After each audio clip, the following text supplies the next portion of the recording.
Hello everyone and welcome back to the channel. As usual, I am Kane Locke, and the first thing I want to do is apologize for kind of being absent the last few weeks here. It's been it's been a rough month for me outside in real life. Been dealing with some shit. Hope you'll forgive me for that. The reason I'm recording this video, and I know I'm a little bit late to the party now, is there's been a few patches to the game that have been made since the last time I recorded a video.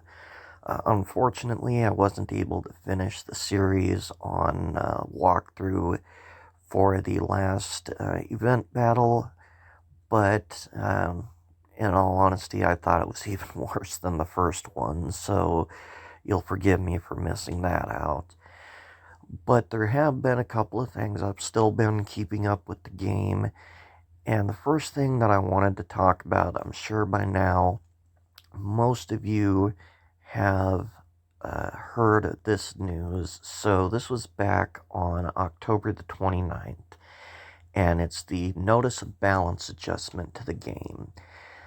Now, there is some good and unfortunately a lot of bad, I think, that came with this. So the first thing is they did scale up the HP and attack for the 4-star leader units. Since they are so rare to find, being only able to use them at extremely high levels, well, for a 4-star at least, made it next to impossible to see playtime from these other units, despite the fact that several of them, such as Space Godzilla, Biollante, and even Jet Jaguar, have very useful leader abilities, but because they were just so squishy, there was no reason that anybody would ever actually play with them. So they do talk about here that they've scaled up the initial HP and attack of 4-star units in the leader role so that they can play a more active role in the game. And that, I think, was a great change. They absolutely needed to do that. I actually think they probably could have taken a little bit further, but it's still good what they've done. Now, this is the part that is a little more controversial. As you see down here, it says, in addition, we found that because each battle piece undergoes a large increase in parameters when upgraded, it can be difficult to use a large variety of battle pieces. And in a sense, they're kind of right there. I mean, obviously, units that are a higher level are going to be more powerful than units at a lower level. But it was their solution here that, to me at least, doesn't make a whole lot of sense. It says here that in order to ensure that all battle pieces can play an equally important role in the game, we have reduced the parameter boost range upon upgrading battle pieces at level 21 and above. So the way that I read that is there's not really much point in leveling your pieces up beyond 21 aside from, getting the achievements. And it's a little counterintuitive too, because that's the whole point of leveling up units in any game that has a leveling mechanic. It's the fact that the higher level they are, the more powerful they are. So where I think they screwed up here is that not every battle piece should be equally important in the game. Yes, that will create a little bit of diversity, but in the grand scheme of things, it just doesn't make sense. There's absolutely no reason that, let's say, a Kamakura swarm should get as much playtime as any of the 4-star units, like Space Godzilla especially, who has seen a lot more play since his last buff. But to now say that all pieces are basically equal just doesn't make sense from a gameplay perspective. because frankly, they shouldn't be as useful. They should serve a certain purpose. Most pieces do, and you can still use most pieces effectively, but to nerf the difference in the way that their attributes increase upon leveling up is just not really a very good solution. It also kills the desire to level battle pieces up beyond level 21.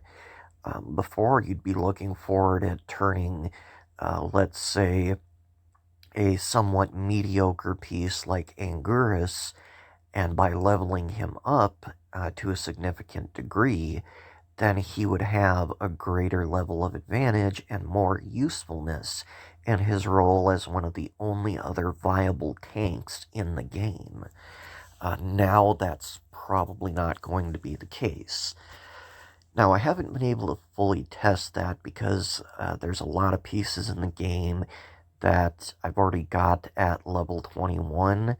So, in my perspective, there's no reason to level them up beyond that point anymore.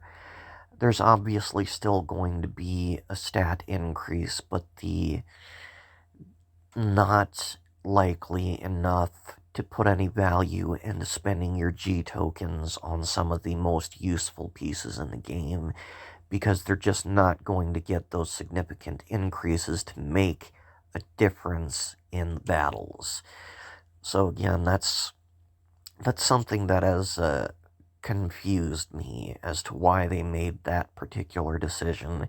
They could have gone through and buffed some of the other units, or simply reworked some of those units that didn't get as much play to have more useful effects.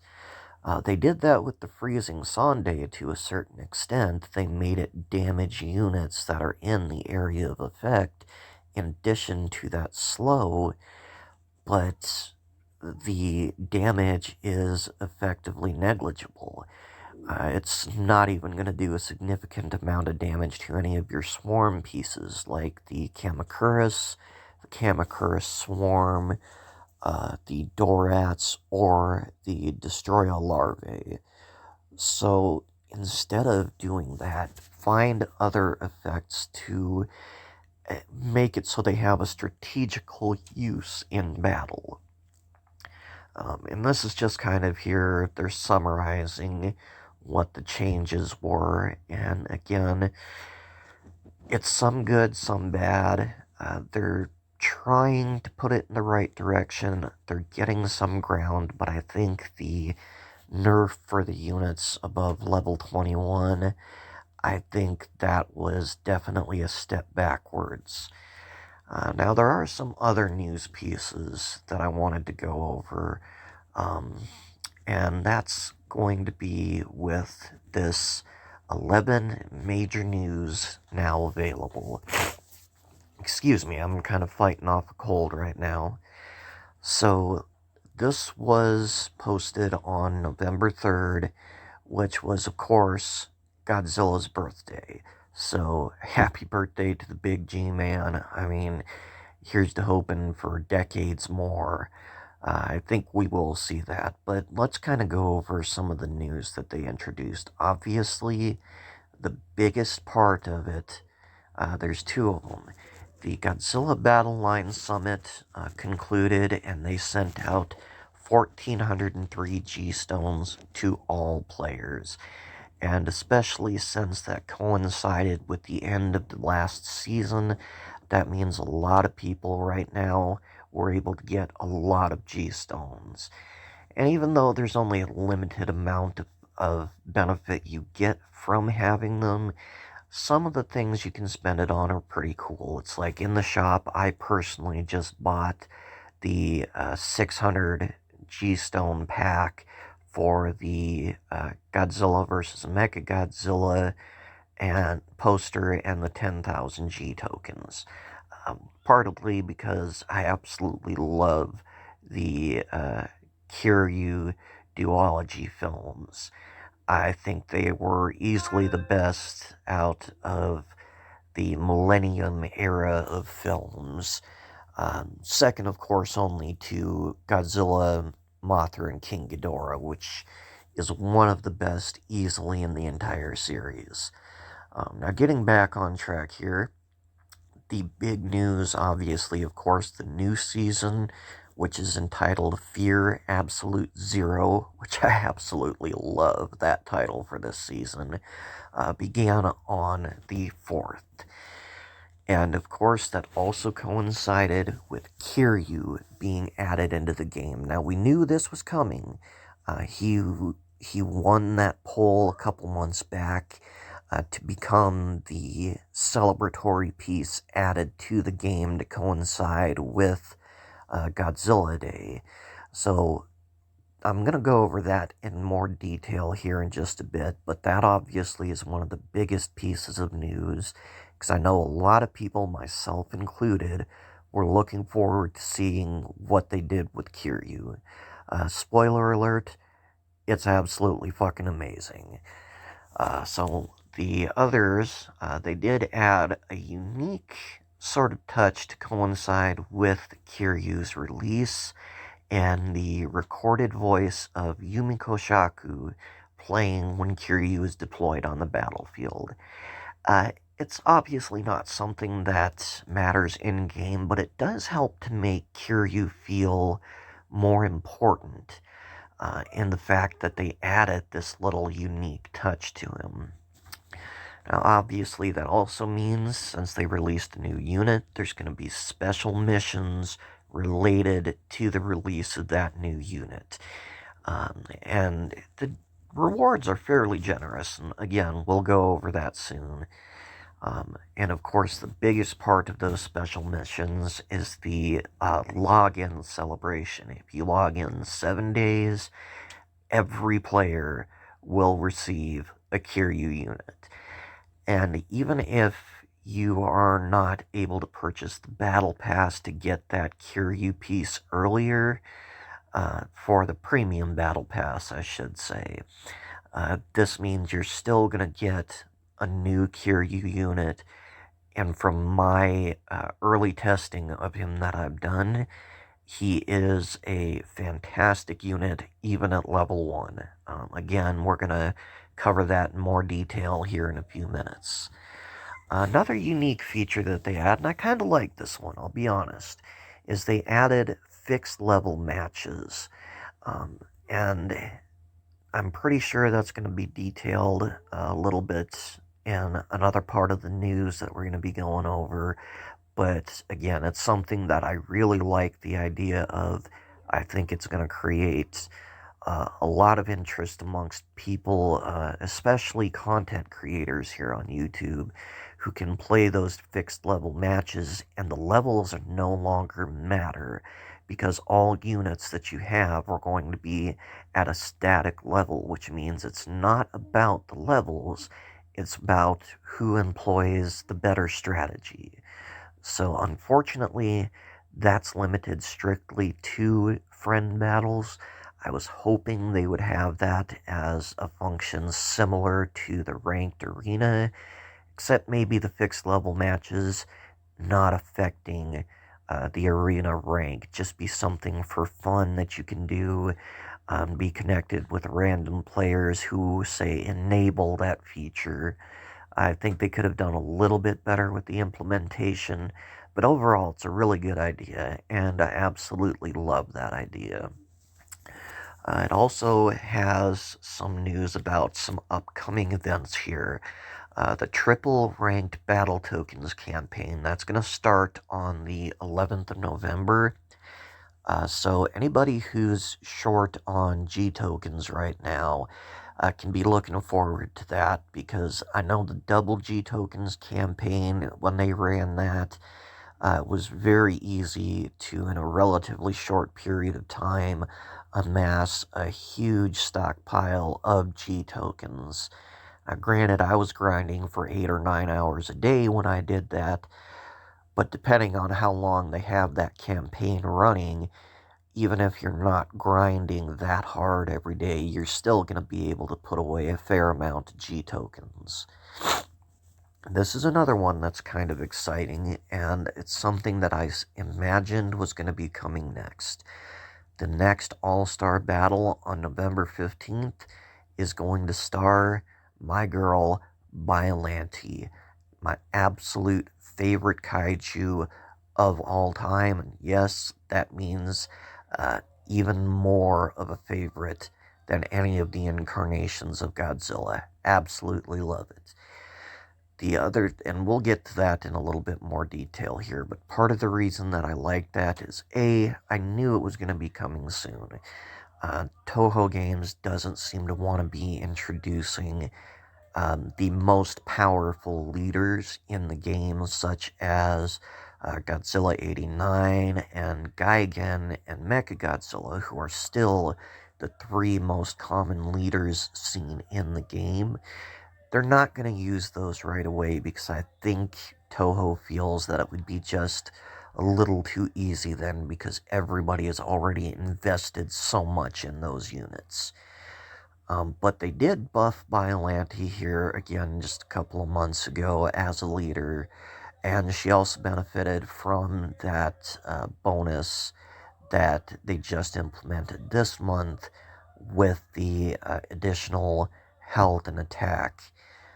She now is truly a viable piece. She's still a little more tricky to use effectively than your Godzillas and your Gigans, but I think it's going to make a significant difference in the All-Star battle. So I'm actually looking forward to this one now. Now, the last one I think kind of fell on its face. They didn't make it a reasonable challenge. Once you get to, I think it was wave 51 and beyond, it was no longer a challenge, it was straight up unfair. Uh, Even with max level units in the game, you were going to be hard pressed, especially with Jet Jaguar as your leader, to survive an initial onslaught of pieces like a high level Kong and a high level G21. They also dropped a high level Godzilla 89 in there. It was just, it was straight up painful, and that's part of the reason I never finished that series, is because I felt that the difficulty curve was completely artificial. And I hope that they fix that in the next iteration of the All-Star Battle, is make it tough but fair. Um, the last couple ones we got here, the Double Daily Sale Gift Campaign. That's going to start on November 19th. They haven't really released any details on that, but it does sound a little bit intriguing, but at the same time, I'm concerned that's going to be an issue of pay to win, basically, is what it sounds like. But I'll withhold judgment until we get some more details on that closer to the end of the month. Now, the last two parts are probably the next most exciting out of all of these. They're going to be holding social media campaigns every week. So stay alert for more details. So if you haven't already, on Facebook, on Twitter, go ahead and make sure you're following the official Godzilla Battle Line social media pages to find out what these campaigns are going to involve. I like the fact that they're trying to get community involvement again. We didn't really see much of that since the poll that Kiryu won a couple months ago, so I'm really tentatively excited about this because this could be very good for the community, very good for the game. Excuse me. And finally, number 11, planning to introduce more popular monster battle pieces in late November. And I'm glad they're actually doing this little teaser here because new popular units, that's what's going to get some players who have been sort of pushed away from the game. That could pull them back into the game. And for those of us who've been playing since launch, who have been a little bit frustrated with some of the changes that they keep making to the game, it's going to create enough interest to keep us sticking around and saying, all right, let me see what you got. Let me see what you're going to do. And so far, when Toho really tries, they do a fantastic job. And they're also making up for the failing with Desghidorah. They could have marketed the hell out of Desghidorah coming into the game, but it was a surprise to us. And so a lot of us, of course, were pleasantly surprised when Desghidorah was introduced, but at the same time, from a marketing perspective, Toho fell on their face there. So just this little bit of a teaser saying, stick around, there's more to come, that is a great way to keep people interested in the game. And I really am, that I'm extremely excited about the possibilities of who they could introduce. Um, I think they'll probably do like a Thanksgiving or a Christmas campaign, and I'm kind of expecting something introduced for Thanksgiving later this month. Um, Now, we may not see that because, of course, this game is from a Japanese company. They obviously don't celebrate Thanksgiving. It is strictly more of an American holiday, but we could see something there. Um, in addition, that would kind of coincide with their insinuation of it being in late November. So we could see something then, but that is pure speculation on my part. But a lot of games do like to release special events or special units around the holiday season, and I think Toho would really benefit from that by genuinely seeming grateful to the community for making the game as successful as it is and trying to get more players invested or reinvested in the game. So this is really smart on their part, and I hope they really do capitalize on it. If they were really smart, they would be releasing teasers of who these new units could be throughout the month of November. I don't expect that, but it would be nice to see. So that's the big pieces of news. Now let's see what we can do about some of the details in here. I'm going to go through briefly the issues found in game because it was updated as of November the 4th, and there are a couple things that they've added in here. The first one, this is something that I've seen a lot, and it's extremely distracting. It's not a huge deal, but it is very distracting. And that's the screen flickering during overtime in the London stages, both the day and the night stages. It's not something that is game breaking, but it is truly annoying. And hopefully they release a fix for that this month. I'm not holding my breath because it's been around for a long time, but we'll see what happens. Now, this one's a little bit more device related based on their description here, because it says the screen is flickering on some devices during overtime in the New York City area stages, both day and night. Now, I know I have had that issue. I'm not sure how many other people have. I'm using, let's call it a cheap version of the Samsung Galaxies. And yet again, it's very distracting. Not game breaking, but I'm colorblind, partially colorblind, and flashing colors like that make it a little bit difficult for me to actually see what battle pieces are deployed where. So it is something that personally I hope they fix, but it's not something I feel should be a priority to fix. And of course, the last one added as of the 4th, if the Kiryu unit is deployed near the end of battle, it'll remain on screen in its enlarged size.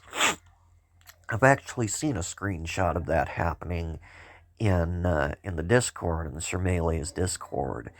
Again, it's not really a huge deal. It's sort of distracting as far as I know. It doesn't actually affect being able to end the battle and move on, but I'll kind of keep an eye on it and we'll see if it is something a little more serious. So we'll move on now from that and we'll take a look at the end of maintenance notice here as of November the 4th. Let's see here. So, of course, it's talking about the season switch with the Fear Absolute Zero, and that's going to be running until November the 29th. So, a little bit different. We're going to have a little bit of a shorter season than we're used to. But honestly, I wouldn't be too concerned about that fact. Now, of course, this means the Godzilla Pass has been reset, as well as the maximum grade of the Godzilla Pass will be increased by 2 grades every day. It also talks about or mentions the addition of this new Kiryu unit, as well as there being special missions associated with it. So we're going to, again, of course, go over that in more detail, so we'll just quickly run through the rest that they've mentioned. The fixed level match, it describes in a little more detail of what it is. It allows players to battle against each other with all the battle pieces in their teams at level 20 and the player rank at 5. So you can choose to play a fixed level match by flipping the switch to the right of the fixed level match text to on. If it's off, you'll play normal match with no adjustments made to the levels of your battle pieces or your player rank. But again, that is only for friend battles where you're creating the room code. Which, again, I wish they would have done it a little bit more broadly, but it's still a great idea.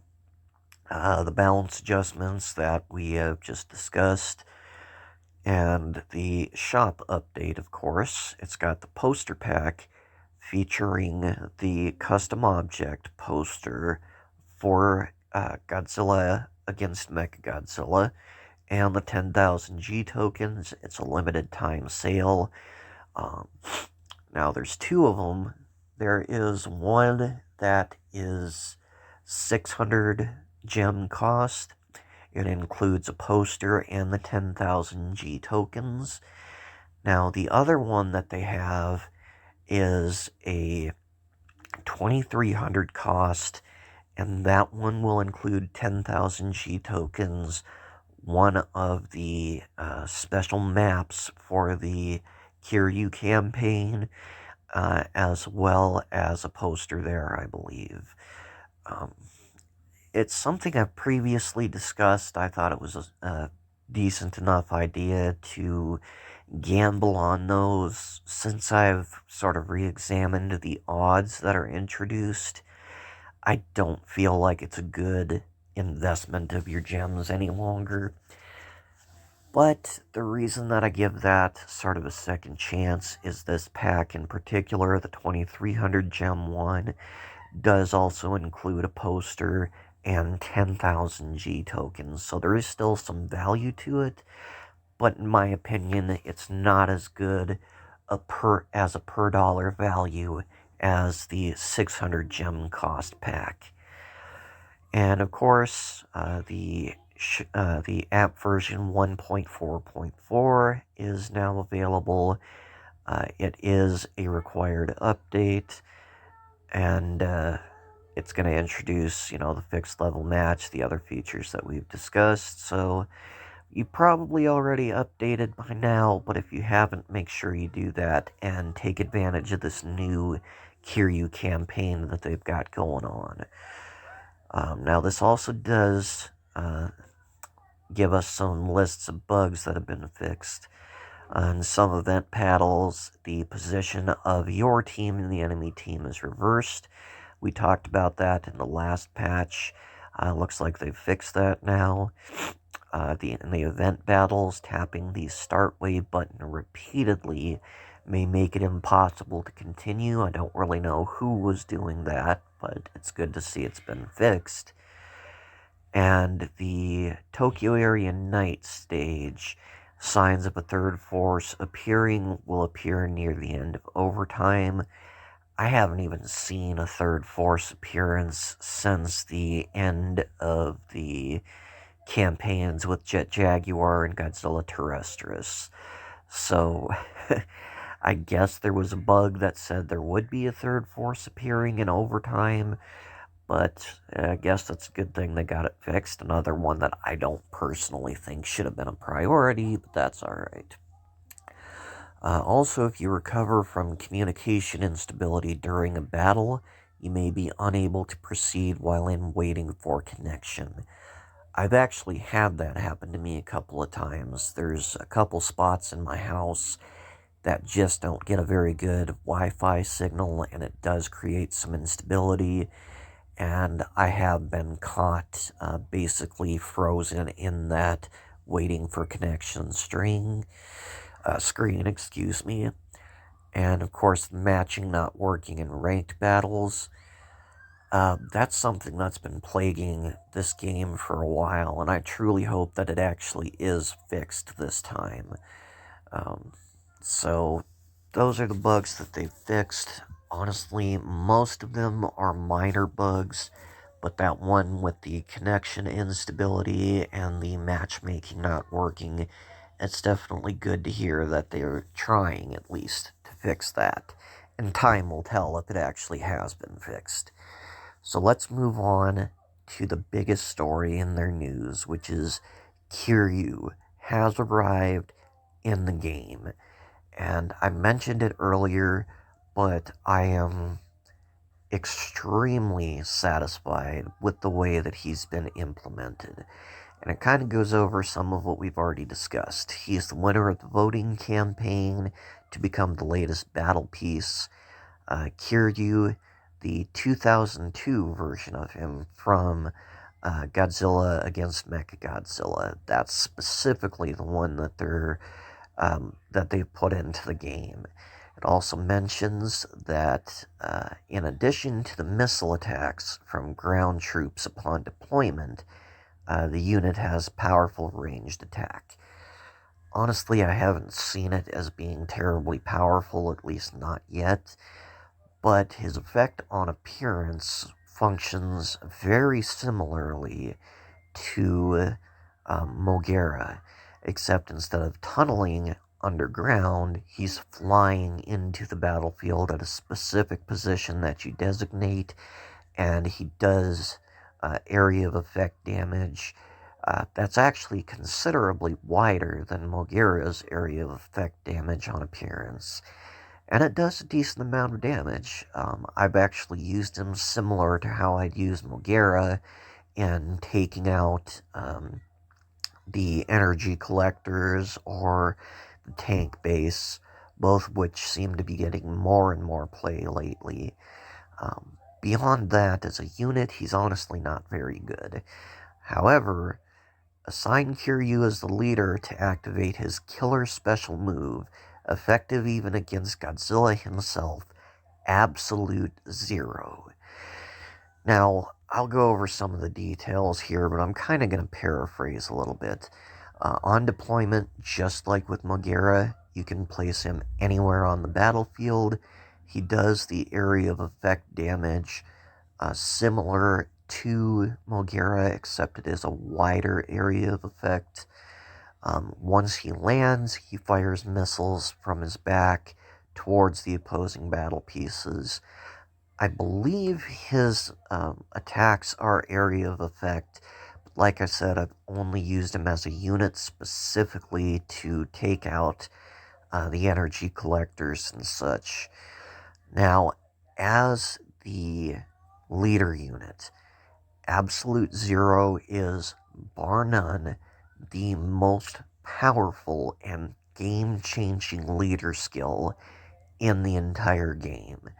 Because as you can see here, it'll say its cost is high. It costs 8 energy, but it does damage in a very long straight line, and any enemies in its path will lose 90% of their health. The important thing to note, however, that they don't specify is this also affects leader units. Now, at the start of battle, the range is not quite long enough to reach the enemy leader. But as soon as you hit overtime and the leaders start approaching one another, it is within range. I have had battles where I was damn near dead, but I hit that special, wiped out 90% of the enemy leader's HP, and you can then use a missile strike, a train bomb. You can use Ghidorah or Hedorah, both of whom also have area of effect attacks to finish them off because, frankly, they won't have enough health left to be able to sustain even one or two hits. It's kind of, it is, well, it's extremely overpowered. It's very broken, even though that it does cost 8 energy to be able to activate. The fact that it effectively wipes out everything in its path, including the leader, that cost is negligible because once you're in overtime, your energy is filling very, very fast. And even faster if you have energy collector on the field. So again, this is totally game changing, totally broken, but I think in the best of ways. And at this point, if you have Kiryu and you're not at least experimenting with him as your leader, then I suggest you do so immediately. If you can hold off the enemy's pieces from getting to Kiryu until you hit overtime, you are almost guaranteed to win unless you're up against another Kiryu, in which case they can do the same, and it's just a matter of who has the appropriate battle pieces to end the battle after Absolute Zero has been released. So it's truly is the most useful leader in the game right now. His health as a leader is decent. I believe it's about 5,400 at level 1. His attacks, not very good. That's why it's so important that if you're going to use Kiryu as a leader, you make it very difficult for an enemy to approach him because he is still about as squishy as someone like Jet Jaguar or Biollante. But that leader skill is absolutely ridiculous. Now, the other cool thing about it is you can actually discover Kiryu through expedition maps that you get from ranked battles, as well as the Godzilla Pass rewards. The thing that makes this great is I don't think they've really done this much with some of the other special units. Being able to obtain him from ranked battles is a great way to market him. And of course, they also have the pickup expedition maps that we were talking about earlier. Not something that I recommend spending the gems on unless you really, really want that poster art. Um, I I kind of do. So if I can come up with a couple extra gems, I think I need about 400 extra gems after I'd purchased the 600 gem poster pack. It is something I will probably invest in, but not because I'm trying to get a Kiryu battle piece. I just really want the posters. The other thing that they've done, similar to what they did with Fire Rodan, aka Rodan 93, is you're going to get him in the Premium Godzilla Pass at grade 7. So that means if you have the Premium Pass as of today, you get your grade rewards, you will get that Kiryu. And you're still going to get an extra battle piece for Kiryu in another couple of days. I think it's another 4 days if I've done my math right, just by logging into the game. Some of the special missions that they have, of course, there's the 7-day login reward, getting you that 4-star Kiryu. once you have Kiryu and you complete 30 ranked matches or win 30 ranked matches while he's in your team, which is actually easiest to do with him as the leader, you're going to get a Kiryu sticker. I kind of like it. I'm not a big fan of the stickers, but this one's kind of cool. And if you watch 20 total ads during the event period and complete 15 expeditions during the period respectfully, you're going to get two of those pickup maps, one of those pickup maps, as well as getting a poster. So some of these missions are actually pretty good. A lot of them are really easy to achieve. Plus, every day that you do log in, you're going to be getting free 50 gems just by logging in of those G stones. The mission period is actually going to last all month, which I think is a great idea that basically guarantees even players who don't play every single day can still get that Kiryu battle piece. So there's also going to be mission rewards for completing a specific number of battles on several of the stages. It might actually be all of them. I haven't looked at those too closely because the rewards are really not great. But you know, if you're getting rewarded for something you're doing anyway, there's no reason to complain.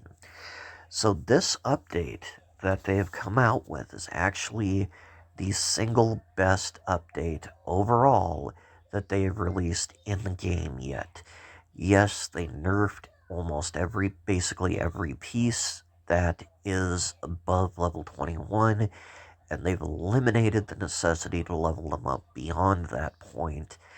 But the rest of it, especially with the introduction of Kiryu, has been a truly positive experience. I think now they are trending in the right direction. They sort of fell back a couple steps last month, but now they are taking some more steps forward, and I'm really, really eager to see what they're going to do for the rest of this month. It's looking like November and hopefully even into December, it's going to be a really exciting time to be a part of the Godzilla Battle Line community. Now, what do you guys think about this update? Do you think it's overall been better or worse? And more importantly, what do you think about the nerf that's been applied to battle pieces? Do you really think that was a step in the right direction? Or do you agree with me that it was the wrong way to fix the issues they were trying to fix? Let me know all that in your comments below, and also feel free to speculate on who these new battle pieces towards the end of the month are going to be. I'm curious to see what the community thinks and what they want to see in the game. So, without further ado, that's it for this patch notes episode. Thank you guys for tuning in, and do me a huge favor, like, share, subscribe, all of that BS. The more we can grow this community together, the better. With nothing further, I'm Kane Locke. Peace!